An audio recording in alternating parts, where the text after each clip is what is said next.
भजन संहिता अध्याय 104। हे मेरे मन, तू यहोवा को धन्य कह।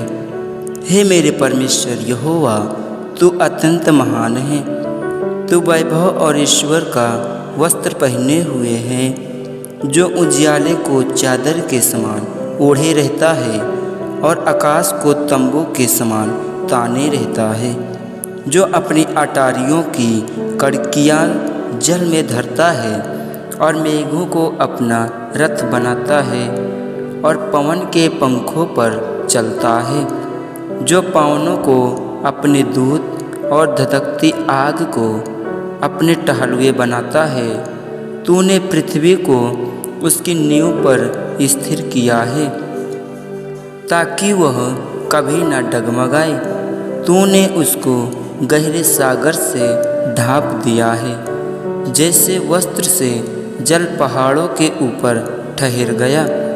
तेरी घुड़की से वह भाग गया। तेरे गरजने का शब्द सुनते ही वह उतावली करके बह गया। वह पहाड़ों पर चढ़ गया और तराइयों के मार्ग से उस स्थान में उतर गया जिसे तूने उसके लिए तैयार किया था। तूने एक सीमा ठहराई जिसको वह नहीं लाग सकता है और न लौटकर स्थल को ढाँप सकता है।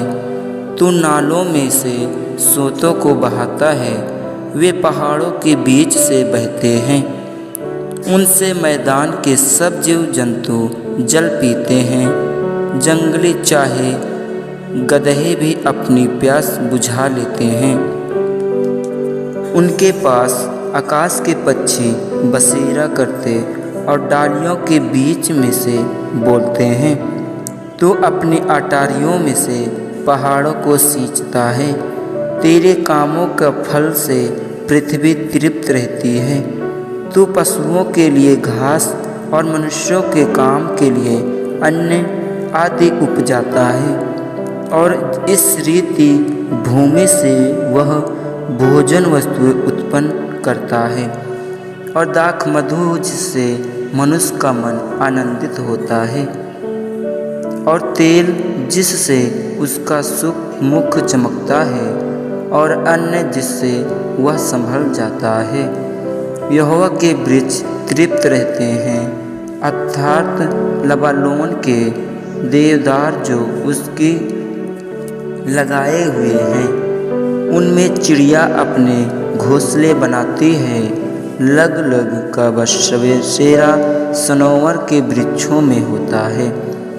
ऊंचे पहाड़ जंगली बकरों के लिए है, और चट्टानें सपानों के शरण स्थान हैं। उसने नियत समयों के लिए चंद्रमा को बनाया है। सूर्य अपने अस्त होने का समय जानता है। तू अंधकार करता है तब रात हो जाती है, जिसमें वन के सब जीव जंतु घूमते फिरते हैं। जवान सिंह अहेर के लिए गरजते हैं और ईश्वर से अपना आहार मांगते हैं। सूर्य उदय होते ही वे चले जाते हैं और अपनी मादों में जा बैठते हैं। तब मनुष्य अपने काम के लिए और संध्या तक परिश्रम करने के लिए निकलता है।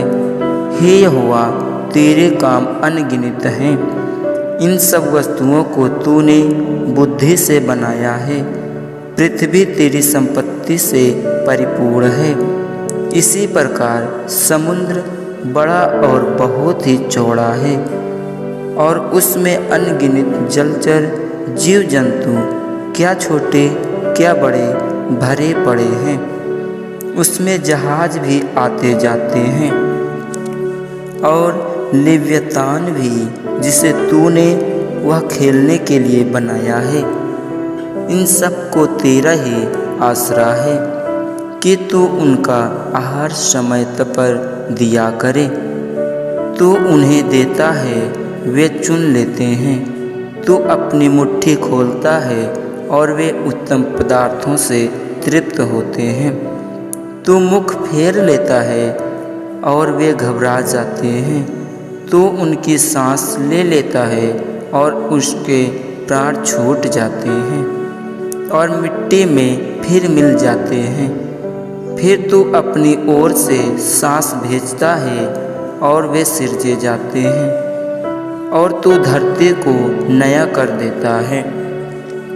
यहोवा की महिमा सदा काल बनी रहे। यहोवा अपने कामों से आनंदित हुए। उसकी दृष्टि से पृथ्वी काँप उठती है। उसके छूते ही पहाड़ों से धुआं निकलता है। मैं जीवन भर यहोवा का गीत गाता रहूँगा। जब तक मैं बना रहूँगा तब तक अपने परमेश्वर का भजन गाता रहूँगा। मेरा ध्यान करना उसको प्रिय लगे, क्योंकि मैं तो यहोवा के कारण आनंदित रहूँगा। पापी लोग पृथ्वी पर से मिट जाएं और दुष्ट लोग आगे को ना रहें। हे मेरे मन, यहोवा को धन्य कर, याह की स्तुति करो। आमीन।